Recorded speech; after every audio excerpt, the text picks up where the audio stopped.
الحمد لله وكفى وسلام على عباده الذين اصطفى أما بعد أعوذ بالله من الشيطان الرجيم بسم الله الرحمن الرحيم وقال ربكم ادعوني أستجب لكم وقال الله تعالى في مقام آخر أَمَّن يُجِيبُ الْمُضْطَرَّ إِذَا دَعَاهُ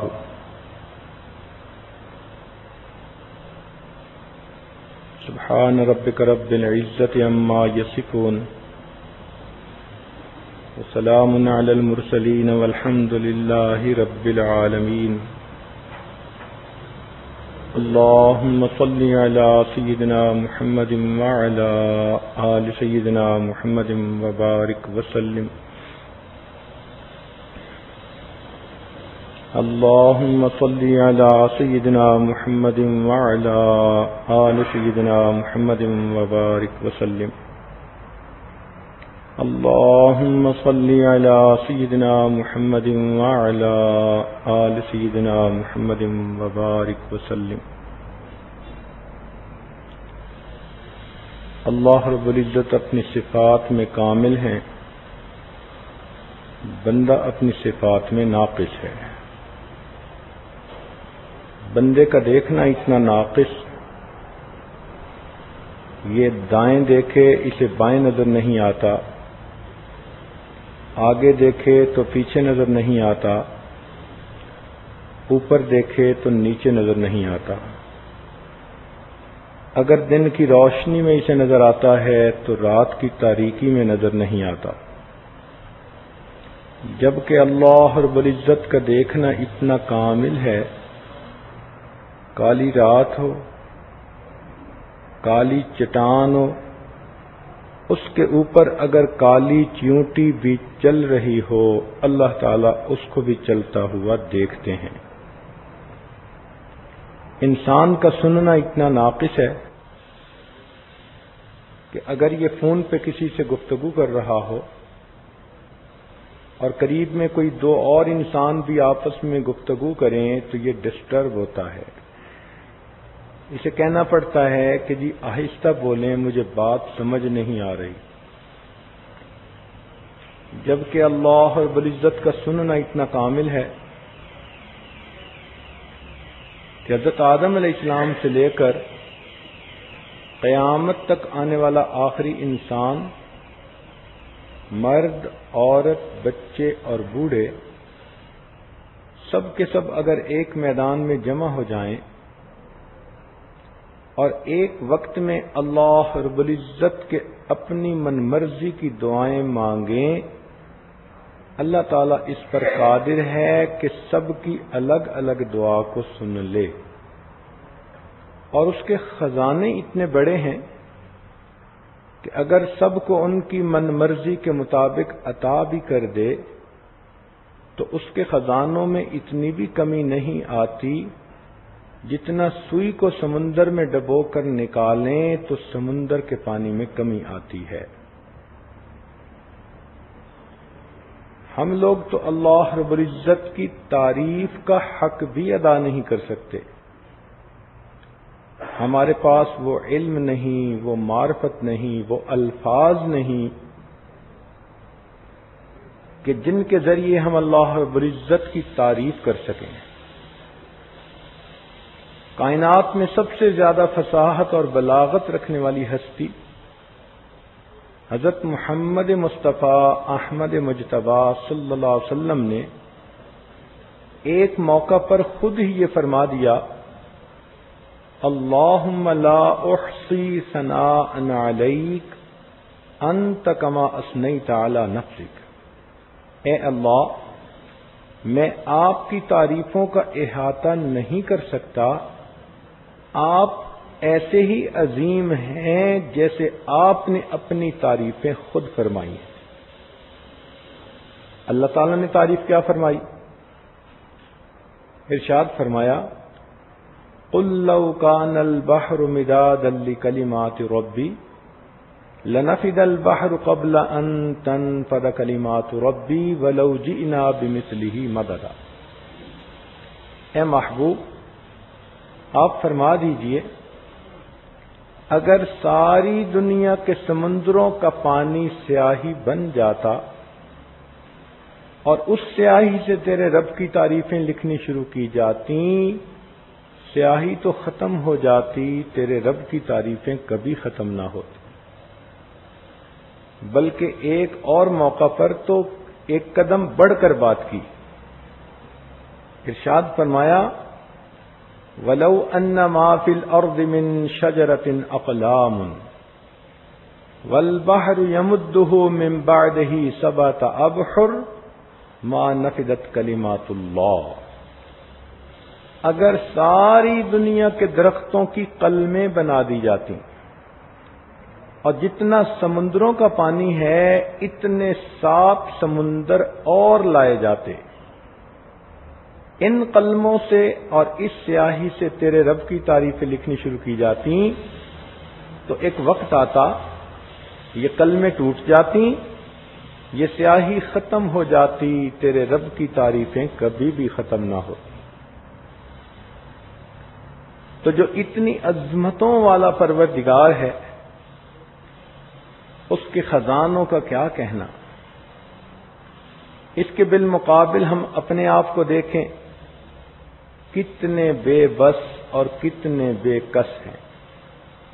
اللہ تعالیٰ نے بات کھول دی، ارشاد فرمایا یا ایھا الناس انتم الفقراء الی اللہ، اے انسانو تم سب کے سب اللہ تعالیٰ کے محتاج ہو، واللہ هو الغنی الحمید۔ تو جب انسان محتاج ہی ٹھہرا تو پھر محتاج کو ہمیشہ غنی سے مانگنا ہوتا ہے، اس مانگنے کا نام دعا ہے۔ لہذا ہر مرد اور عورت کو دعا مانگنے کا فن آنا چاہیے۔ یہ بھی ایک ترکیب ہے جو سیکھنی پڑتی ہے، ایک انداز ہے جو اپنانا پڑتا ہے۔ اللہ والوں نے ایسے اللہ رب العزت سے دعائیں مانگی کہ ان کو پڑھ کے دل خوش ہو جاتا ہے۔ نبی علیہ الصلوۃ والسلام نے ایسے ایسے الفاظ کے ساتھ دعائیں مانگی کہ جس سے رحمتوں کے دروازے خود بخود کھلتے چلے جاتے ہیں۔ آج چونکہ رمضان مبارک کی آخری مجلس ہے، اس لیے اس میں دعا ہی کے عنوان پر کچھ باتیں عرض کرنا مقصود ہے۔ امید ہے کہ آپ دل کے کانوں سے سنیں گی اور آئندہ اپنی نجی یا اجتماعی دعاؤں میں اس کے مطابق دعائیں مانگنے کی کوشش کریں گی۔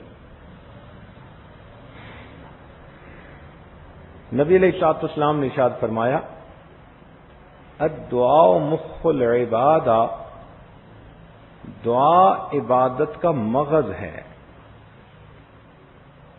یعنی دعا عبادت کا مکھن ہے، نچوڑ ہے۔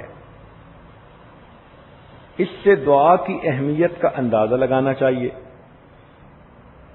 ایک حدیث پاک میں فرمایا الدعاء هو العبادہ، کہ دعا مانگنا ہی عبادت ہے۔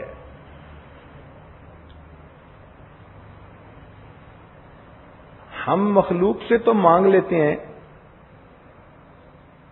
اپنی ضرورتوں کے مطابق، لیکن ہمیں اپنے خالق سے مانگنا نہیں آتا۔ جس کو یہ مانگنا حاصل ہو گیا اس کو بڑی سعادت نصیب ہو گئی۔ ذرا غور فرمائیے، مخلوق سے مانگنے میں اور اللہ رب العزت سے مانگنے میں کچھ بنیادی فرق ہیں۔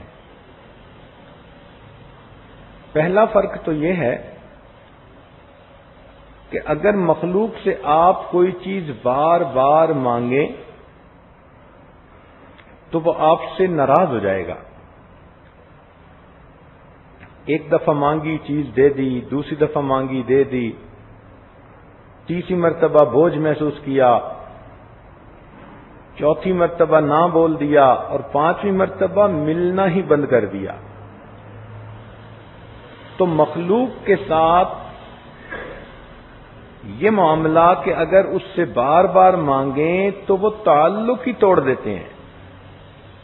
کہتے ہیں جی کہ اس بندے کو تو ہر وقت مانگنا ہی کا کام ہے،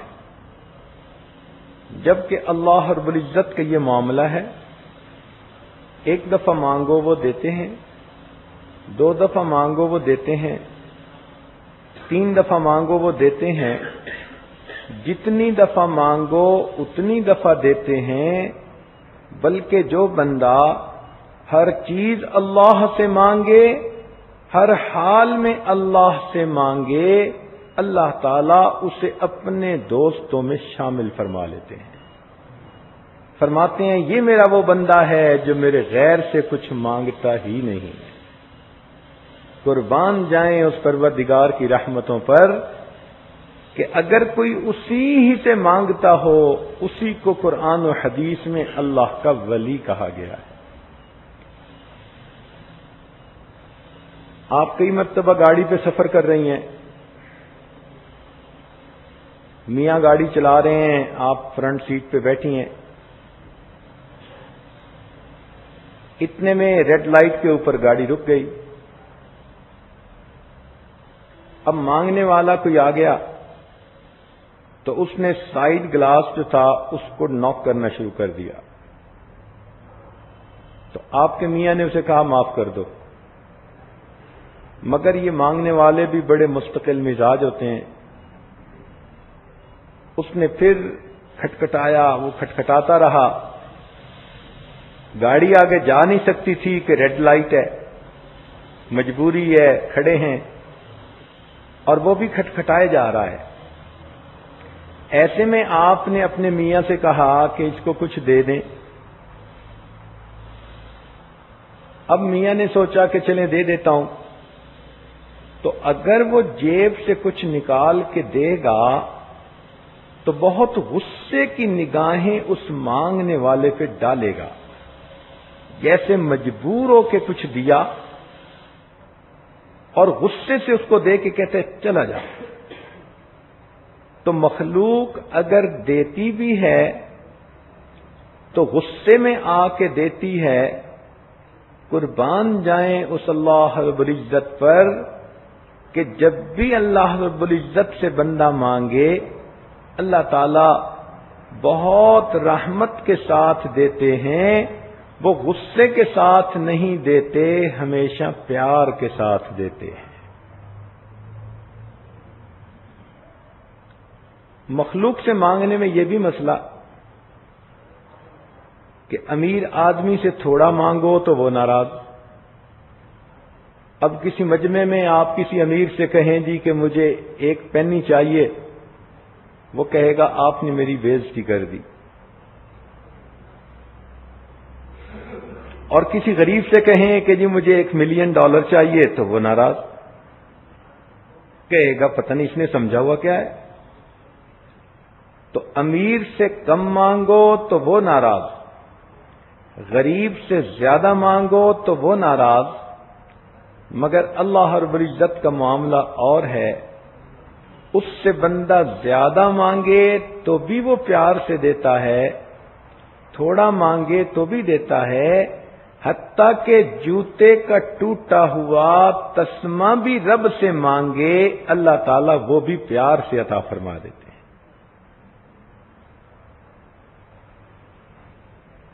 مخلوق کی ایک بات یہ بھی ہے کہ اگر دن میں ان کے دروازے کھلے ہیں تو رات کے وقت تو ان کے دروازے ہی بند ہو جاتے ہیں. مگر اللہ رب العزت کا معاملہ اور ہے. لا تأخذہ سنۃ ولا نوم، نہ اس پروردگار کو نیند آتی ہے نہ اونگ آتی ہے. وہ اس سے بلند و بالا ہے اور اس کے دروازے 24 گھنٹے اس لیے کھلے رہتے ہیں کہ معلوم نہیں کس وقت میرا کون سا بندہ میرے در پر مانگنے کے لیے آئے تو میری رحمت کے دروازوں کو بند نہ پائے۔ اس لیے رابعہ بصریہ کہا کرتی تھی، اے اللہ دن چلا گیا، رات آ گئی، دنیا کے بادشاہوں نے اپنے دروازے بند کر لیے، ایک تیرا دروازہ کھلا ہے، اللہ میں تیرے دروازے سے تیری محبت کا سوال کرتی ہوں۔ پھر مخلوق کا ایک یہ بھی مسئلہ کہ جن سے ہم مانگنے جاتے ہیں وہ خود ہی ہماری طرح محتاج ہوتے ہیں، اپنے بکھیڑے لے کے بیٹھے ہوتے ہیں، میں نے اتنی پیمنٹ کرنی تھی، میرا کنٹینر رک گیا اور میری پیمنٹ ریلیز نہیں ہوئی اور میری ڈیل مکمل نہیں ہوئی، تو وہ چاہتے بھی ہیں کہ ہم مدد کریں تو حالات کی وجہ سے مدد کر نہیں سکتے، کہ خود پھنسے ہوئے ہوتے ہیں، خود بھی محتاج ہوتے ہیں۔ مگر اللہ رب العزت کی ذات پہ قربان جائیں، وہ ایسا پروردگار ہے کہ جس کو ہمیشہ اپنے بندوں کو دینا ہے، اس کو بندوں سے لینا نہیں، جو کسی کا محتاج نہیں جبکہ سارے کے سارے اس کے محتاج ہیں۔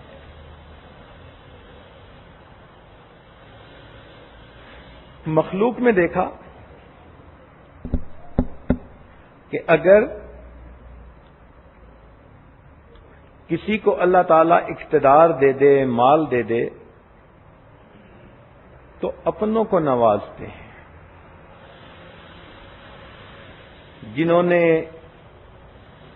الیکشن میں فیور کی ہوتی ہے، پارٹی میں ساتھ دیا ہوتا ہے، ان کو نوازنے کی کوشش کرتے ہیں،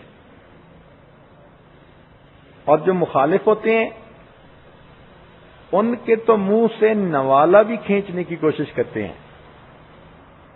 تو یہ دنیا کا دستور ہے، اپنوں کو نوازو اور جو مخالف ہیں ان کو محروم کرو۔ اللہ تعالی کا معاملہ عجیب ہے، اس دنیا کے اندر اللہ رب العزت فقط ماننے والوں کو، ایمان والوں کو ہی نہیں عطا فرماتے، بلکہ جو اس کے باغی ہوتے ہیں، کافر ہوتے ہیں، مشرک ہوتے ہیں، منافق ہوتے ہیں، وہ پروردگار جہاں وفاداروں کو دیتا ہے، دنیا میں ان غداروں کو بھی عطا فرما دیتا ہے، ان کو بھی اولادیں دیتا ہے، ان کو بھی عزتیں دیتا ہے، صحت دیتا ہے، سکون دیتا ہے، سبحان اللہ۔ بلکہ سچ کہوں کہ اپنوں کو تو دال ساگ پہ راضی کر دیتا ہے، اور ان غیروں کو تو دنیا میں سونے چاندی کی چمک بھی عطا فرما دیتا ہے۔ اس لیے کہا کہ مجھے اگر ایمان والوں کے پھسلنے کا ڈر نہ ہوتا تو میں تو ان کافروں کی چھتوں کو، سیڑھیوں کو سونے کا بنا دیتا، اس لیے کہ اس مال و دولت کی میرے نگاہ میں مچھر کے پر کے برابر بھی حیثیت نہیں ہے۔ مخلوق کے ساتھ ایک یہ بھی معاملہ کہ اگر کسی سے کچھ لینا ہو تو اس سے تعلق بنا کے رکھنا پڑتا ہے، اور وہ بھی دیکھتا ہے کہ یہ میرے لیے کیا لایا۔ تو جس دفتر میں جاؤ، جہاں جاؤ، پوچھا جائے گا کیا لائے ہو، مگر اللہ رب العزت کا معاملہ اور ہے۔ اس پروردگار کے دروازے پر اگر کوئی فقیر جا بیٹھے، وہ بندے سے یہ نہیں پوچھتے کہ تم کیا لائے ہو، وہ صرف اتنا پوچھتے ہیں میرے بندے تم کیا لینے کے لیے آئے ہو۔ پھر مخلوق کے بارے میں دیکھا، اگر کوئی کسی کے ساتھ بھلا کرتا ہے، اس کو سپورٹ کرتا ہے، تو اگر اس بندے کے بارے میں شک بھی پڑ جائے نا کہ اس نے کہیں میرے خلاف بات کر دی یا کوئی اونچ نیچ کر دی، تو لوگ فقط شک کی بنا پر اپنے ہاتھ پیچھے کھینچ لیتے ہیں اور دوسرے کو بے سہارا چھوڑ دیتے ہیں۔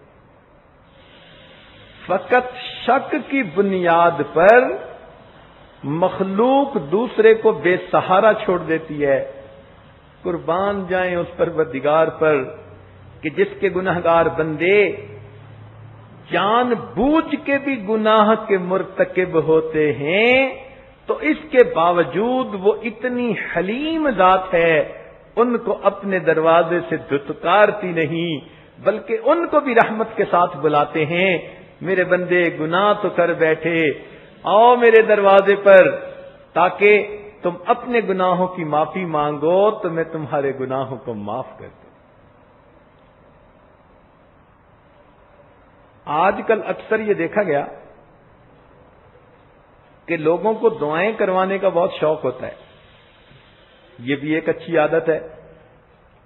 حدیث پاک میں آتا ہے کہ سیدنا عمر رضی اللہ عنہ عمرے کے لیے جا رہے تھے تو نبی علیہ الصلوۃ والسلام نے تعلیم امت کی خاطر ان کو فرمایا، اے بھائی ہمیں اپنی دعاؤں میں نہ بھولنا. تو اس سے پتہ چلا کہ بھئی دعاؤں کے لیے بھی کہنا چاہیے، مگر ایک رتبہ اس سے بھی اونچا ہے.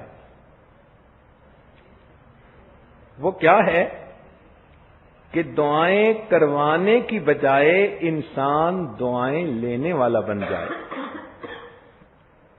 دعائیں لینا کیا کہ بچہ اتنا نیک بنے، پڑھائی میں اتنا اچھا بنے، مؤدب بھی ہو، محنتی بھی ہو، نیکوکار بھی ہو، اتنا اچھا بنے کہ اس کے ماں باپ یا پیر استاد کی نگاہ اس پر پڑے تو بے اختیار دل سے اس کے لیے دعائیں نکلیں.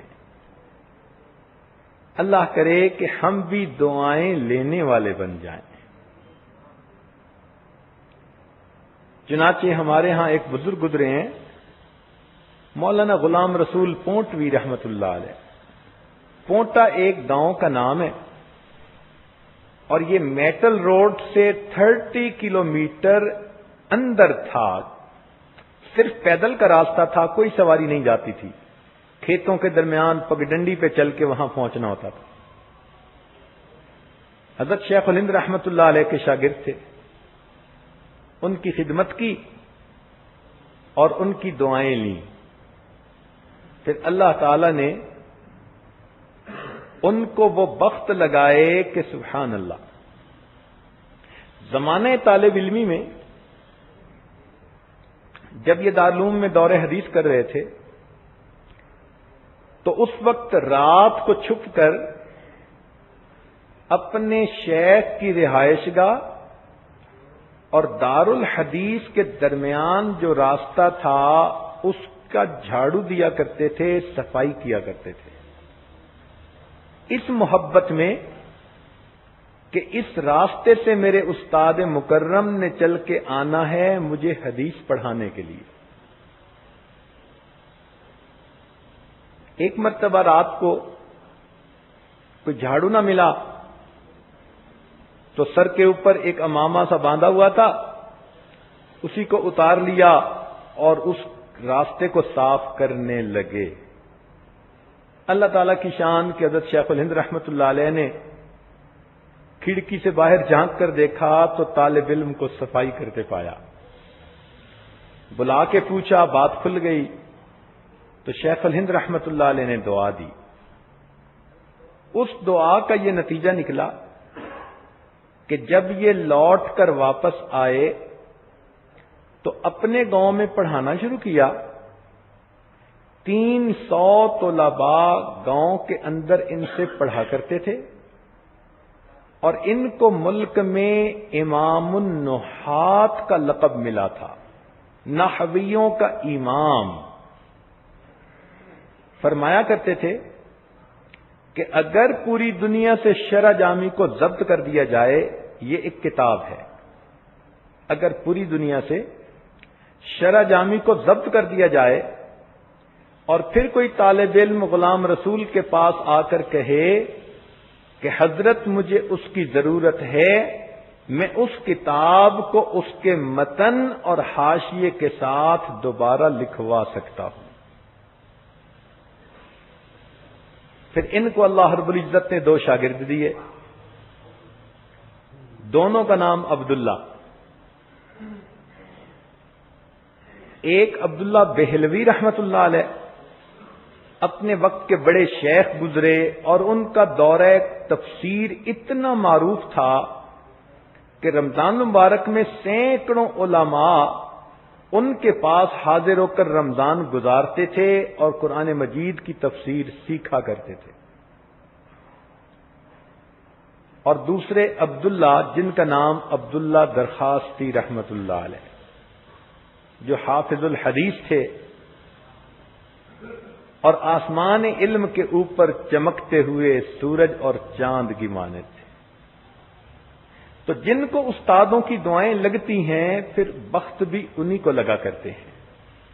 نبی علیہ الصلوۃ والسلام کی خدمت میں بھی 2 نوجوان تھے اور دونوں کا نام عبداللہ تھا، بلکہ 3 تھے، اور تینوں خدمت میں آگے بڑھنے کی کوشش کرتے تھے۔ تو حدیث پاک میں آتا ہے کہ اللہ تعالیٰ کے محبوب صلی اللہ علیہ وسلم ان کے لیے تہجد کی نماز میں نام لے کر دعائیں مانگا کرتے تھے۔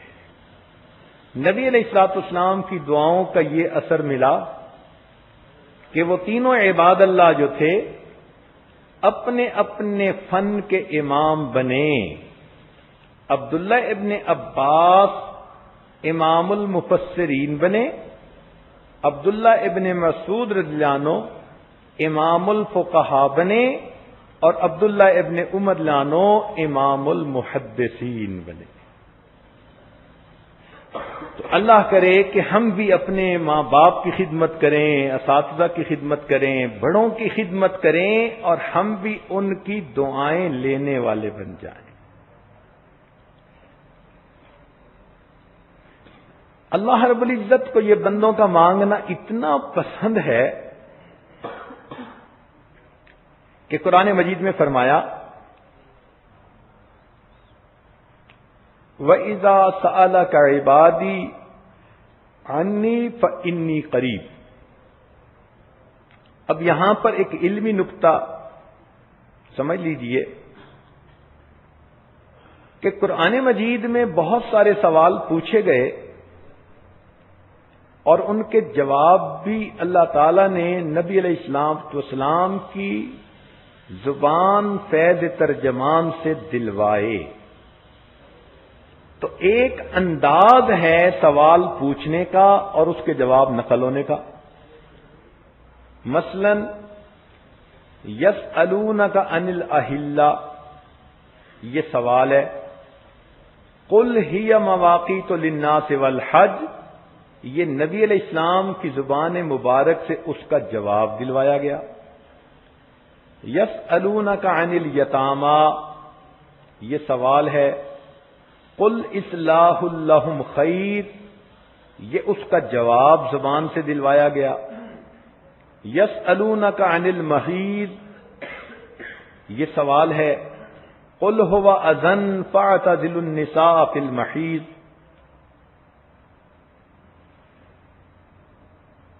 تو معلوم ہوا کہ ایک انداز سے سوال کو نقل کیا گیا اور پھر قل کے الفاظ سے اس کے جواب دلوائے گئے۔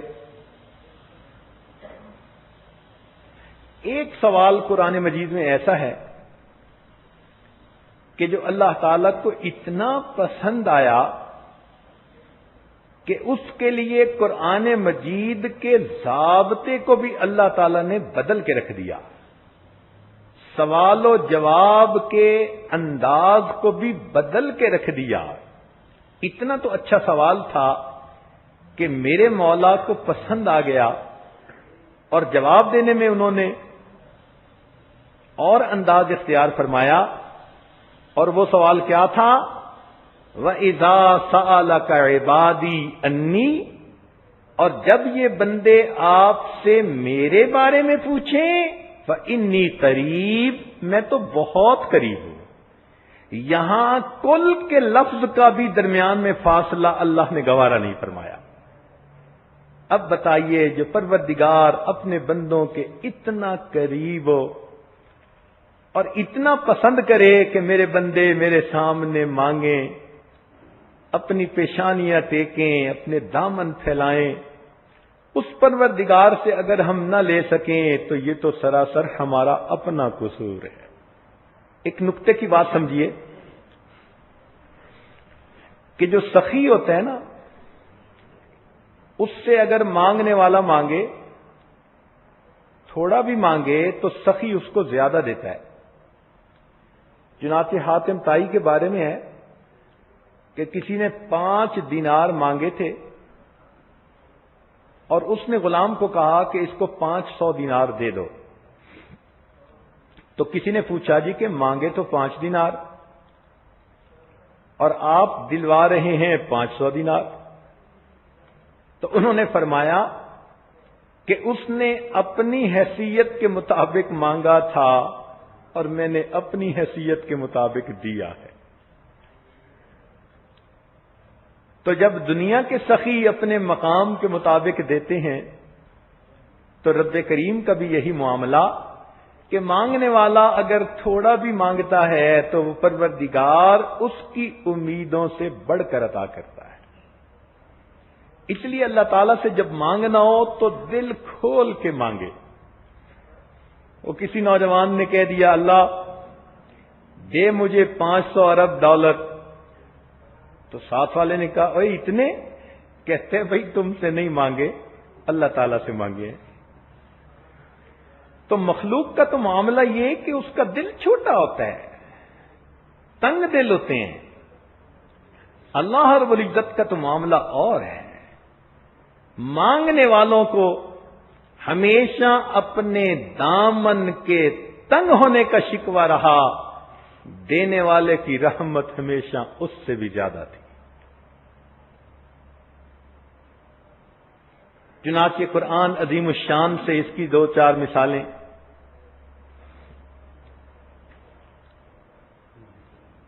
سیدنا ابراہیم علیہ السلام نے جب اپنی اہلیہ صاحبہ اور اپنے بیٹے کو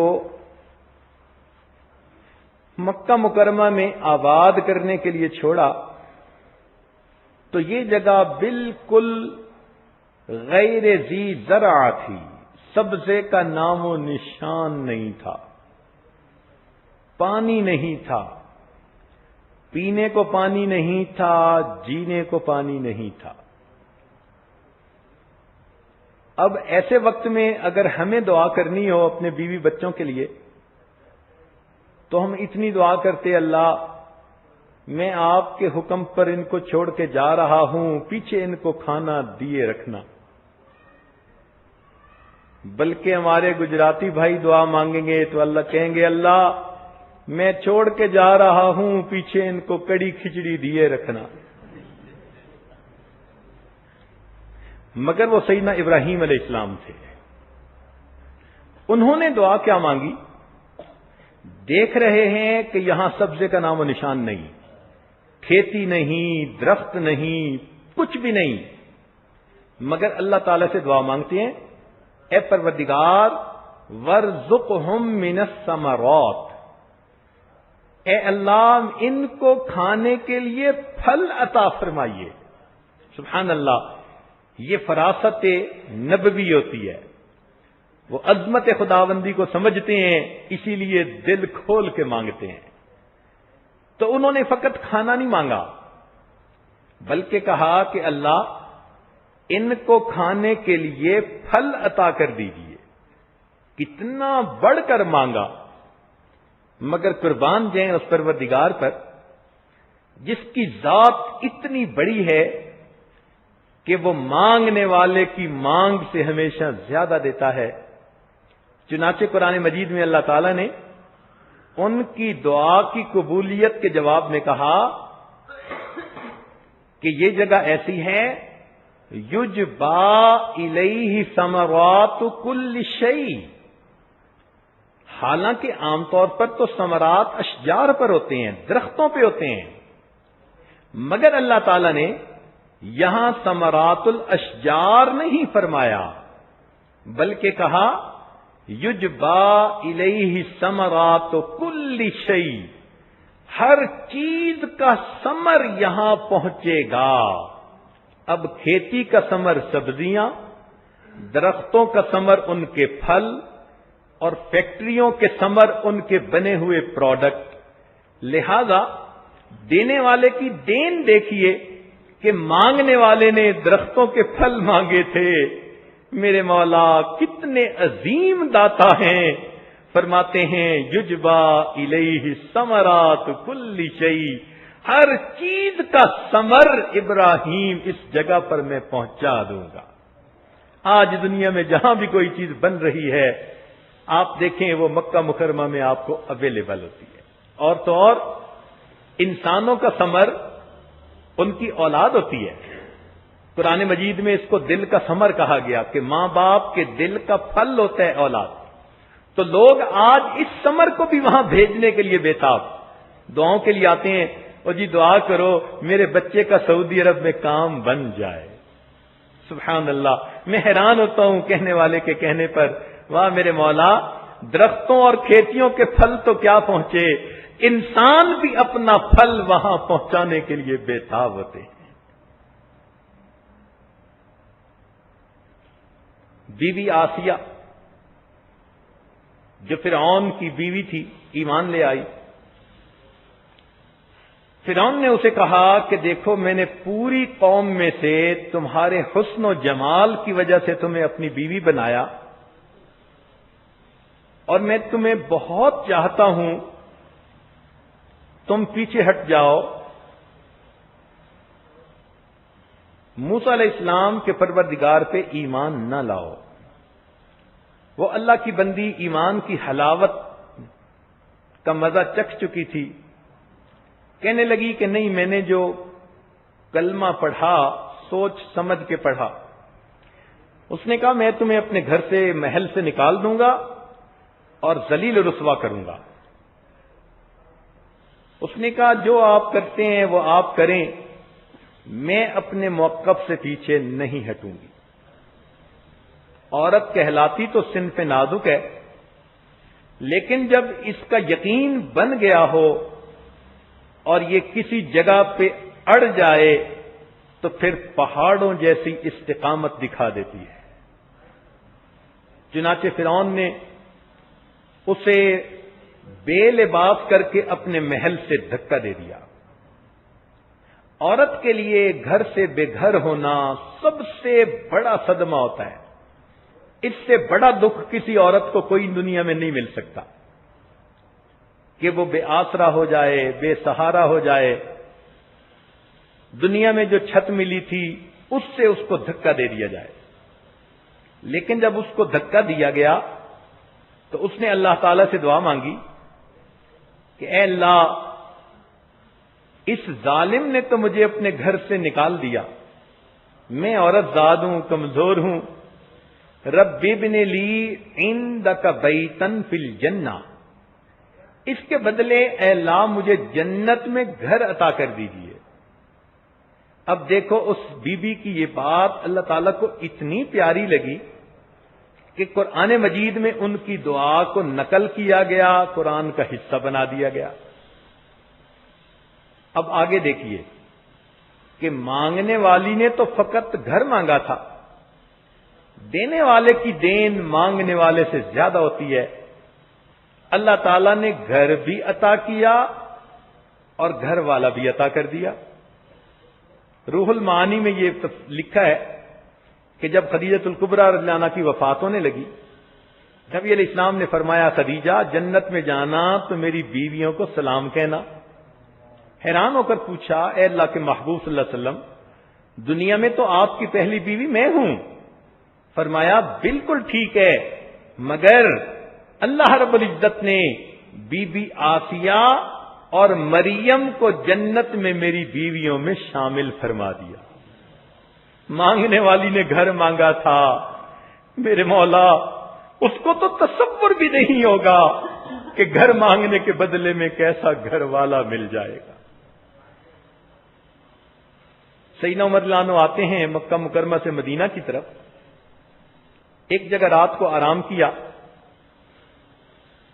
تہجد کے وقت آنکھ کھلی تو دیکھا کہ آسمان پہ چاند چمک رہا تھا، نور کی بارش ہو رہی تھی، ٹھنڈی ہوا چل رہی تھی، قبولیت دعا کا وقت لگ رہا تھا۔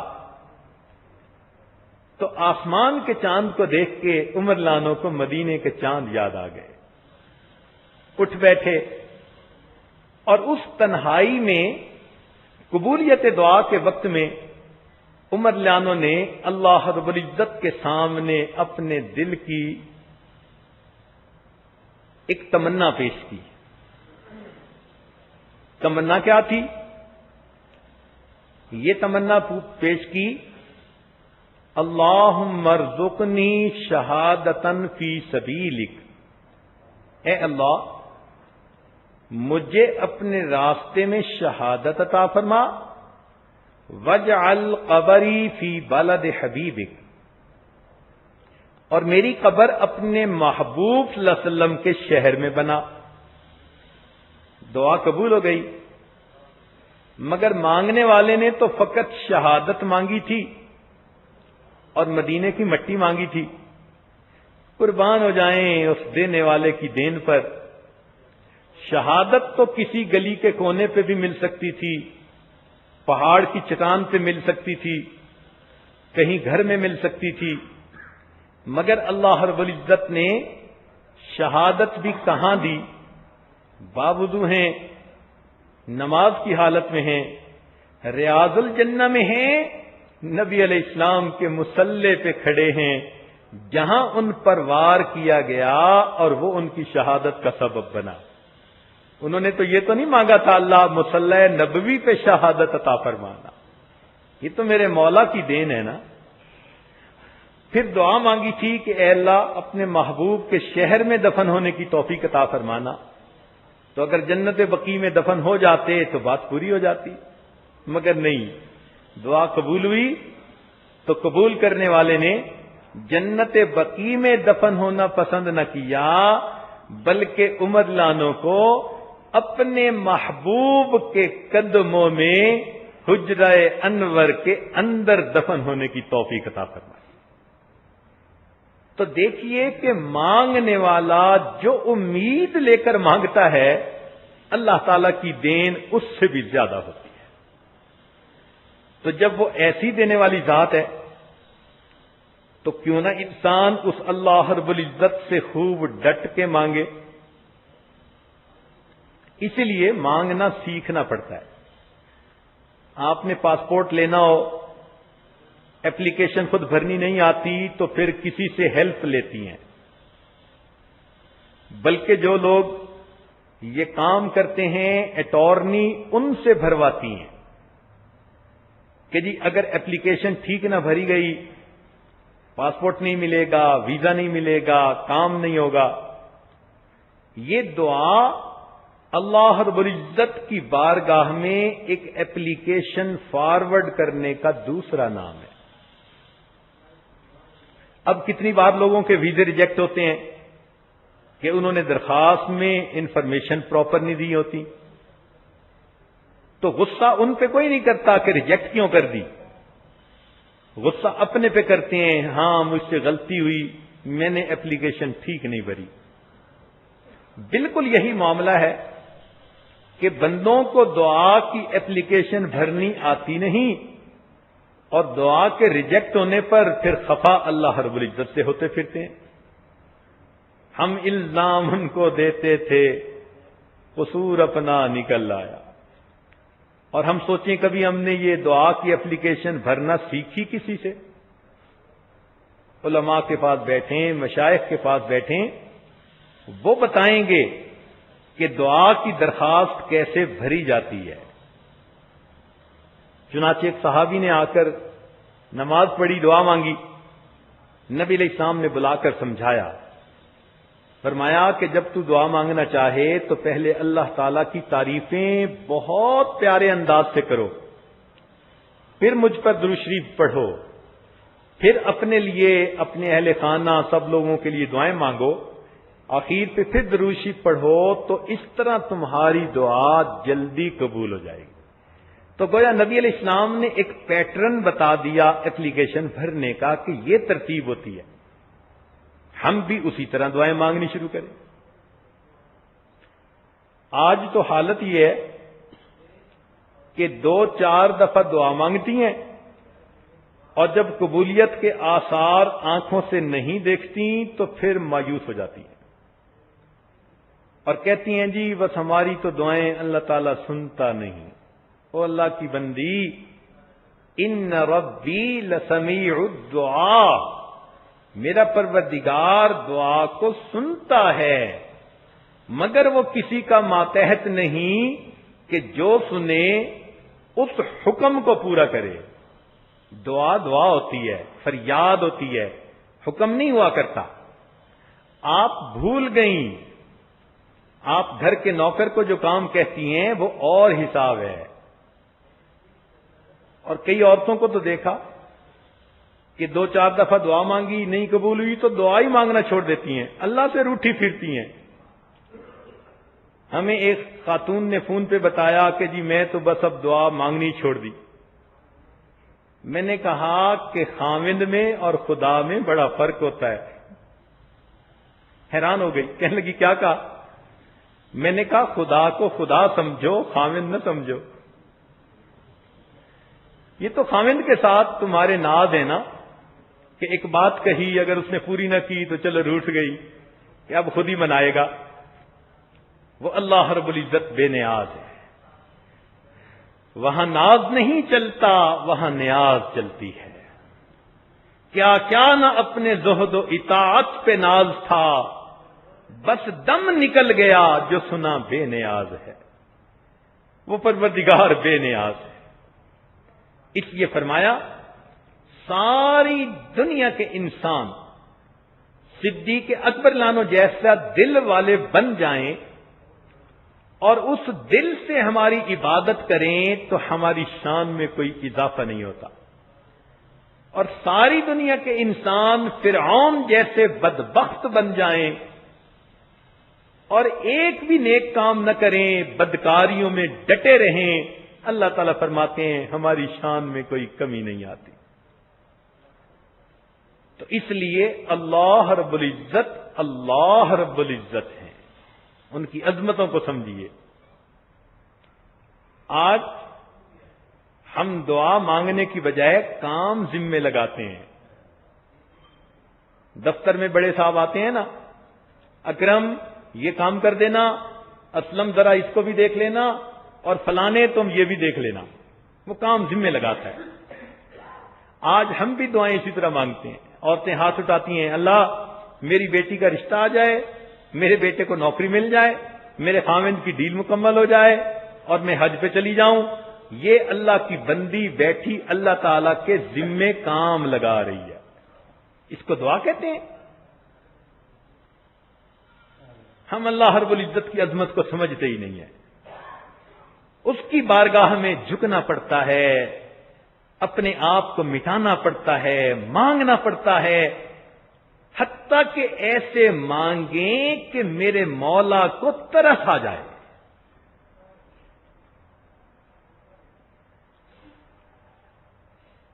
اللہ رب العزت سے ایسے مانگو کہ اللہ تعالی اور اس کی مخلوق کو تم پہ رحم آ جائے۔ یہ نبی علیہ السلام کی شان تھی۔ دیکھیے بدر کے میدان میں رات کو نبی علیہ السلام نے دعا مانگی، اللہم ان تہلک ہذہ العصابۃ لا تعبد بعد اليوم، اے اللہ اگر یہ مٹھی بھر جماعت آج ختم ہو گئی تو پھر قیامت تک تیرے نام کی عظمت بتانے والا کوئی نہیں رہے گا۔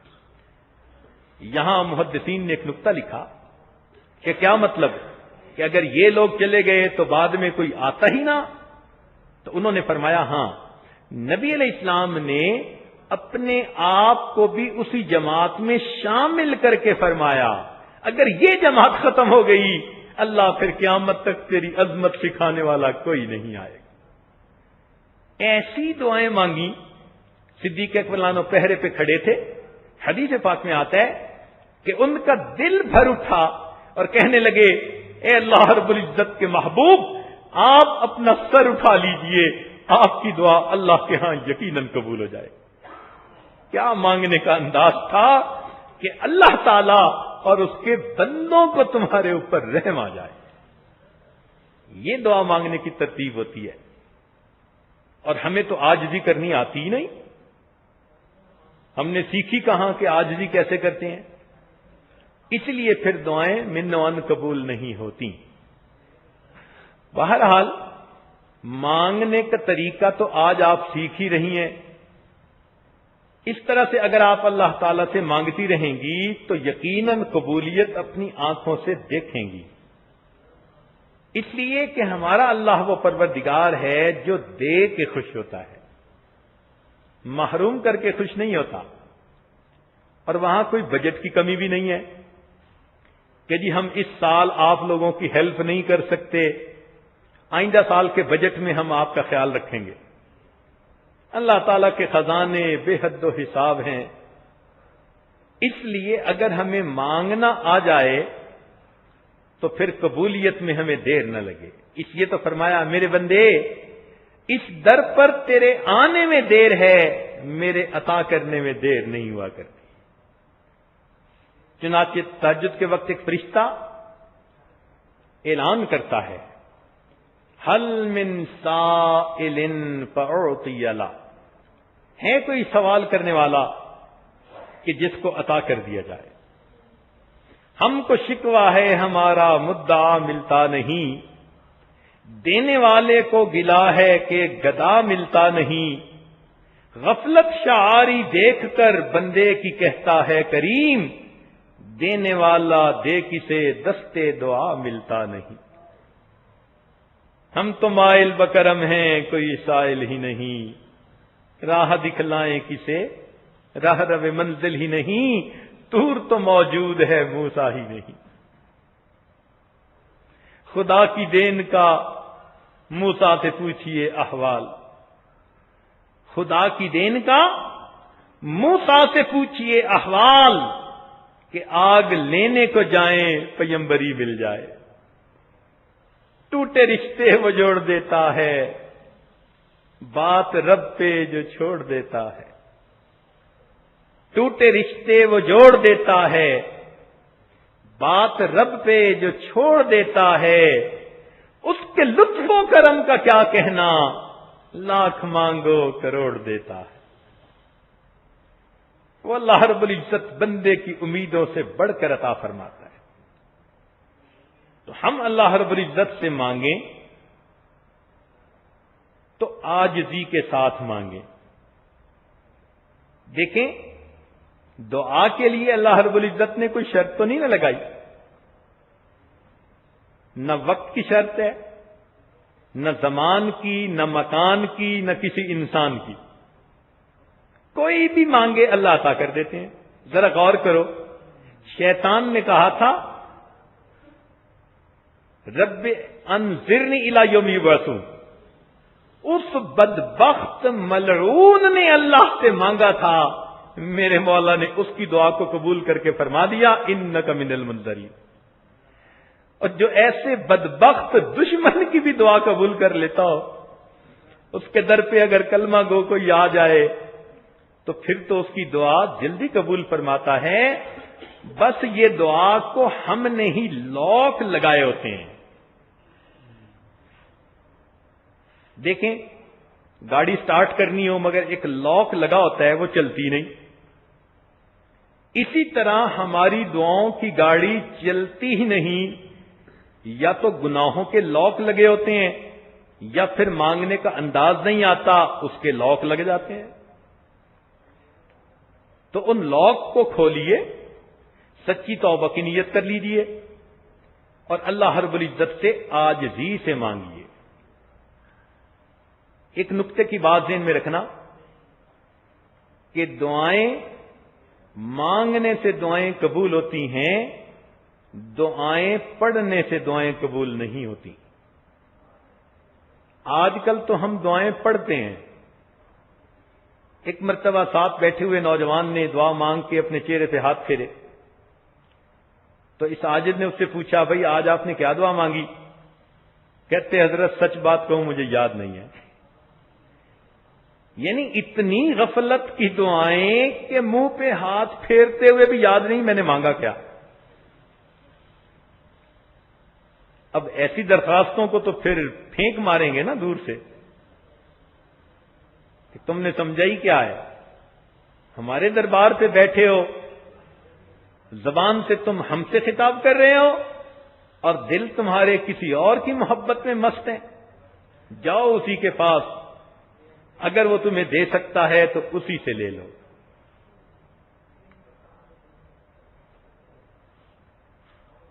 حجاج بن یوسف کا ایک عجیب واقعہ. طواف کر رہا ہے, ایک نابینے کو دیکھا کہ وہ دعا مانگ رہے, اے اللہ مجھے بینائی عطا کر دے, بینائی عطا کر دے. تو یہ اس کے پاس آ کر رک گیا. اللہ نے اس کو مزاج کی سختی دی تھی, جو کہتا تھا وہ کر دیتا تھا, اس لیے لوگ اس کا نام سن کے ڈر جاتے تھے. اس نے اس اندھے کو ٹھوکر لگائی, او اندھے تجھے پتہ ہے میں کون ہوں؟ اس نے کہا نہیں. کہنے لگا میں حجاج بن یوسف ہوں. وہ تو اندھا گھبرا گیا, کہنے لگا تو بیٹھا اللہ تعالیٰ سے بینائی کی دعا مانگ رہا ہے, تو میں طواف کر رہا ہوں. اگر میرے طواف مکمل ہونے تک تیری بینائی واپس نہ ملی تو میں تجھے قتل کروا دوں گا. اور ایک پولیس والے کو کھڑا کر دیا کہ اندھا یہاں سے بھاگنے نہ پائے. خود طواف میں لگ گیا. اب تو اندھے کی حالت ہی کچھ اور تھی, تڑپ رہا ہے, آنسو نکل رہے ہیں, مچھلی کی طرح تڑپ کے کہہ رہا ہے اللہ پہلے تو بینائی کا سوال تھا, اب تو زندگی کا سوال ہے. ایسی تڑپ کے دعا مانگی کہ حجاج بن یوسف کے طواف ختم ہونے سے پہلے اللہ نے اس کو بینائی عطا فرمائی. حجاج بن یوسف نے اسے کہا کہ دیکھو میں نے علماء سے یہ مسئلہ سیکھا, جیسے تم پہلے دعا مانگ رہے تھے ساری عمر بیت اللہ کے سامنے بیٹھ کر وہ مانگتے رہتے, تمہیں کبھی بینائی نہ ملتی.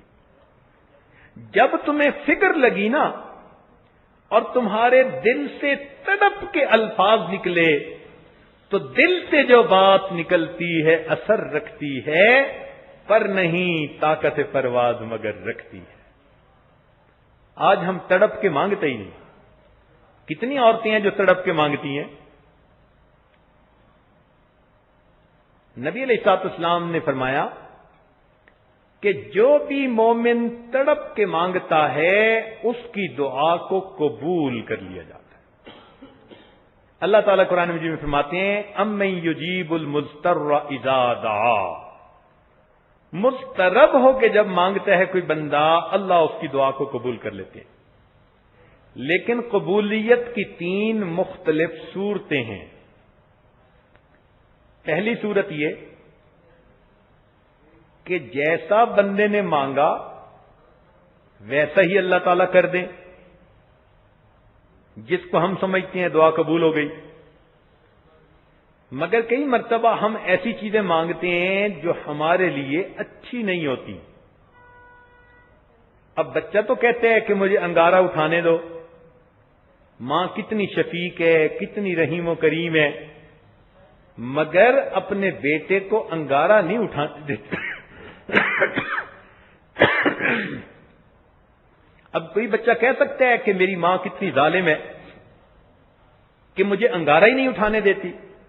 ماں کہے گی بیٹا میں تیرے فائدے کی وجہ سے تیری اس بات کو پورا نہیں کر رہی. اسی طرح بندہ کئی مرتبہ دعا مانگتا ہے مگر وہ دعا اس کے بارے میں اچھی نہیں ہوتی. مثلا مال کی فراخی مانگی, اللہ تعالیٰ جانتے ہیں کہ یہ ایسا بندہ ہے کہ اگر اس کو کھلا مال مل گیا تو یہ ایمان کے دائرے سے ہی خارج ہو جائے گا, کفر کا مرتکب ہو جائے گا. تو اللہ تعالیٰ اس کو مال نہیں دیتے کہ مال مل گیا تو یہ تو پتہ نہیں خدا بن بیٹھے گا. کئی دفعہ مال اس لیے نہیں دیتے کہ اگر اس کو مال مل گیا تو اس کی اولاد نافرمان بن جائے گی. مال آتا ہے تو اپنے ساتھ وبال بھی تو لے کے آتا ہے نا. تو ہم مانگ رہے ہوتے ہیں اپنے حساب سے. حدیث پاک میں آتا ہے کہ کچھ لوگ ایسے ہوتے ہیں ان کو اگر ان کے ضرورت سے زیادہ رزق مل جائے تو وہ اتنے غافل بن جائیں کہ اللہ کے در کو ہی بھول جائیں. تو اللہ ان کو بس ضرورت کے مطابق دیتا رہتا ہے تاکہ یہ میرے در پر لگے رہیں. اور کچھ ایسے بندے ہوتے ہیں کہ اگر اللہ تعالیٰ ان کو رزق کی کمی دے تو وہ مایوس ہو کے پیچھے ہٹ جائیں. جیسے کچھ لوگوں کے کاروبار میں ذرا کمی آتی ہے تو جو دروازہ سب سے پہلے وہ چھوڑتے ہیں وہ خدا کا ہوتا ہے.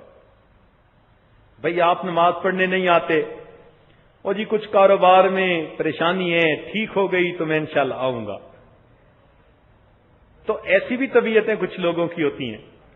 تو اللہ تعالیٰ ایسے لوگوں کو دیے رکھتے ہیں تاکہ یہ میرے بندے میرے در پر آ کر میری عبادت کرتے رہیں. تو کسی کے ساتھ یہ سلوک، کسی کے ساتھ وہ سلوک، لیکن جس کے ساتھ جو سلوک بھی کرتے ہیں اس کے حق میں وہی فائدے مند ہوتا ہے. اب لڑکی دعا مانگ رہی ہے، اے اللہ فلاں جگہ میرا رشتہ ہو جائے، اس لیے کہ وہ لڑکا بڑی محبتیں جتاتا ہے اور بڑا ہی وہ قربان ہوتا پھرتا ہے. تو یہ سمجھتی ہے بیچاری کہ بس میرا آئیڈیل یہی ہے. اب اس کے لیے نفلیں بھی پڑھ رہی ہے، تلاوتیں بھی کر رہی ہے، اور اللہ والوں سے پوچھ کے وظیفے بھی کر رہی ہے، اور پتہ نہیں کیا کیا جو ہے وہ نظریں بھی مان رہی ہے. جب اتنا کر کے بھی وہاں رشتہ نہیں ہوتا تو پھر دل ٹوٹتا ہے. مگر یہ نہیں جانتی کہ اس کے ساتھ رشتہ ہونا اس کے حق میں بہتر نہیں تھا. اگر ہو جاتا تو وہ اس کو ساری زندگی تگنی کا ناچ نچا دیتا، ساری زندگی یہ روتی دھوتی رہتی. اللہ تعالیٰ نے اس کی پڑھائی، اس کی دعاؤں کے بدلے اس مصیبت سے اس کو بچا لیا. اللہ تعالیٰ فرماتے ہیں عسیٰ ان تحبوا شیئا وہو شر لکم.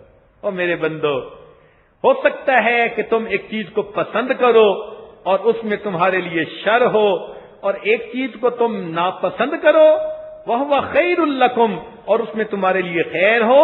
واللہ یعلم وانتم لا تعلمون.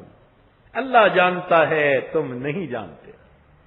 اس لیے اپنی باتیں جو دل کی ہوتی ہیں نا ان پہ اتنا نہ پکا ہو جائے کہ بس اب تو یہی پوری ہونی ہے. بس یہ کہو کہ اللہ جو بہتر ہے ہمارے حق میں وہ خیر کا فیصلہ فرما دیجیے.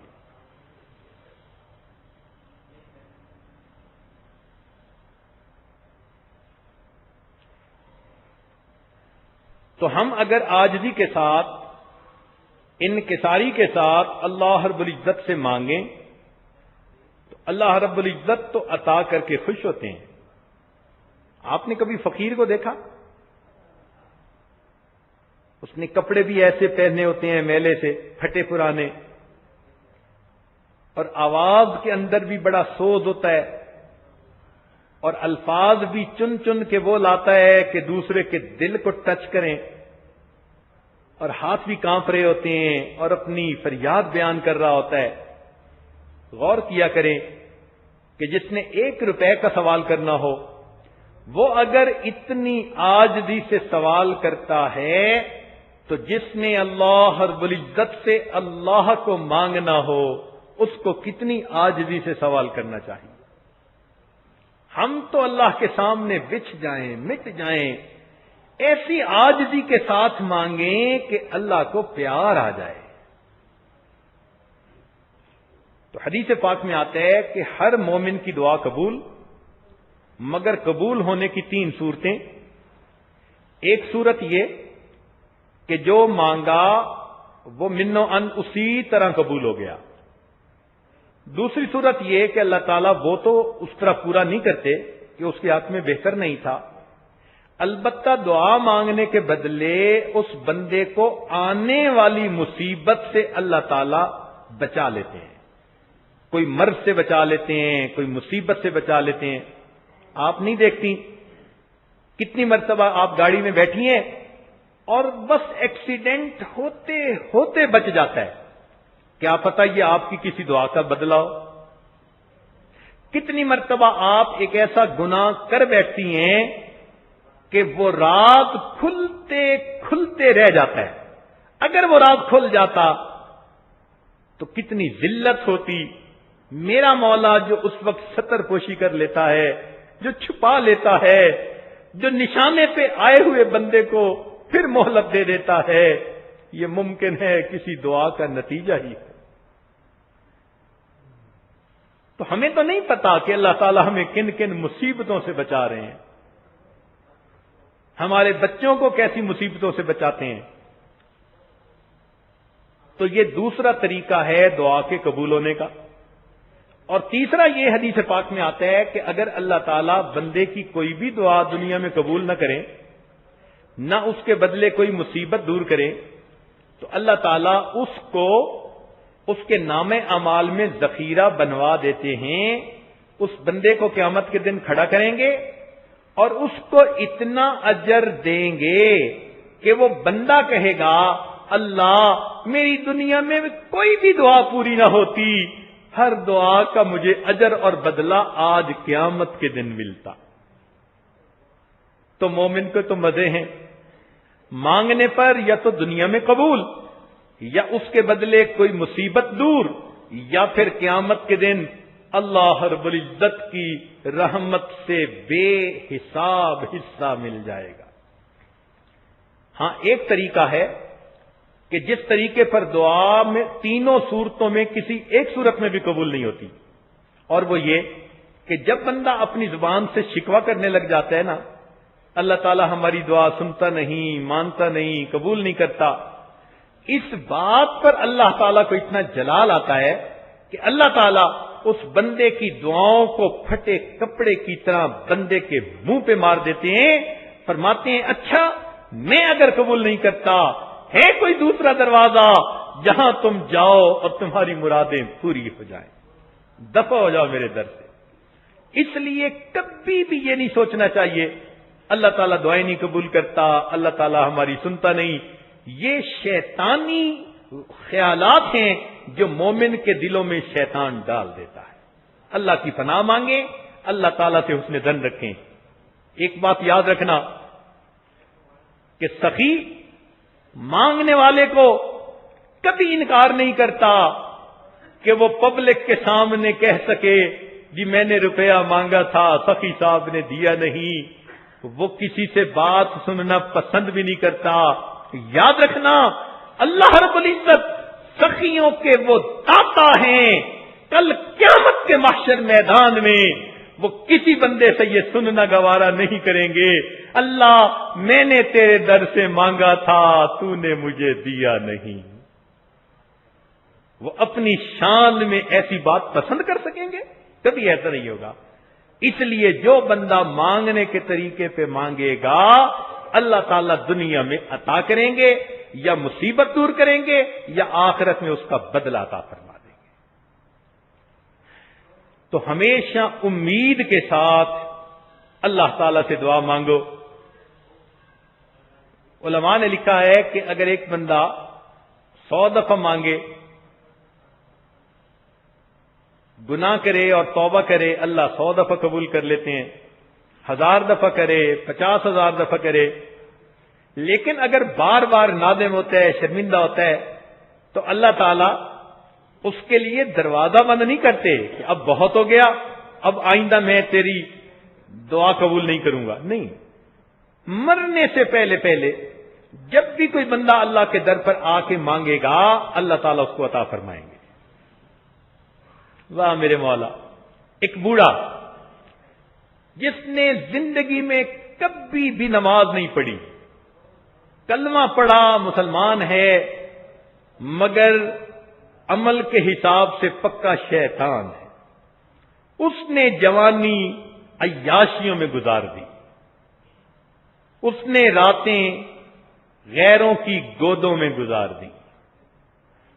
اب بوڑھا ہو گیا، بیوی بچے بھی فوت ہو گئے، بہن بھائی بھی فوت ہو گئے، 100 سال کی عمر ہو گئی، نہ اس کے پاس آنکھوں کی بینائی ہے، نہ کانوں کی سنوائی ہے، نہ منہ میں دانت ہے، نہ پیٹ میں آنت ہے، لکڑی کے سہارے چلتا ہے، کھانستا ہے.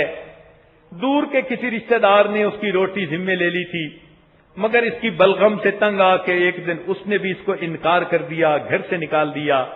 اب اس باغی بوڑھے کو کوئی در نظر نہیں آتا، کوئی اپنا نظر نہیں آتا، اپنا بھی اس کے پاس اب کچھ نہیں.